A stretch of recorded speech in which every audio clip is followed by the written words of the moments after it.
lupa, during that time, pag nilagay ang nitrogen sa lupa natin, may wow effect siya sa lupa, sa halaman.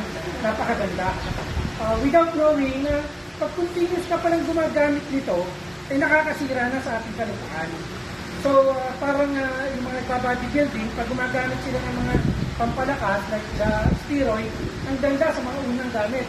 Ang laki-ganda muscles nila, ang lakas nila. Pero bandang huli, sinisira na pa nito ang ibang organ. So, ganun po yung nangyari sa lupa natin.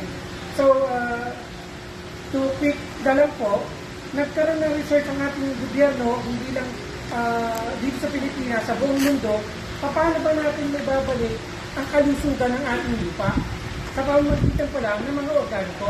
50 years na po itong ginagamit sa Japan. Ngayon po lang natin i-adapt. So, ang Japan, sinira ng gera, alam naman natin, atomic bomb binagsak sa kanila. After that, sinabugan pa pamamagitan ng aeroplano ng asin ang kanilang kalupaan para sirain talaga. Pero magtataka ka, ang pinakamahal at magagandang produkto ngayon nasa Japan dahil po sa mga produkto nito. So, ibalik po natin ang sigla ng ating lupa sa pamamagitan ng Japanese technology ito. Subok na po ito. Hindi po gagastos ang gobyerno natin ng milyon-milyon para ipamigay ito sa magsasaka. Pero subali, ngunit po, ang binibigay lang ng gobyerno natin ay hindi po sapat. Wala siya magiging wow, kasi hindi siya magiging 1,500 per voucher lang.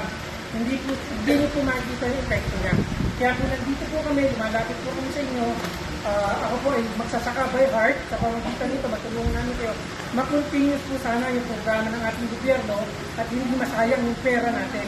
Dahil pera po din natin ibigay sa inyo eh. Kaya lang, pagka halagang 1,005, hindi po natin makikita yung epekto. So hopefully po, pagkatapos nito ay magkasusunod kami ng pamunuan ng kooperatiba at nakausap naman na po namin si DA, pumipili sila ng isang merchant upang mamahali dito o sino magbebenta sa gusto ko pag-order. At alam ko po na isa po ang karidad na kapabol na bigyan nila ng voucher.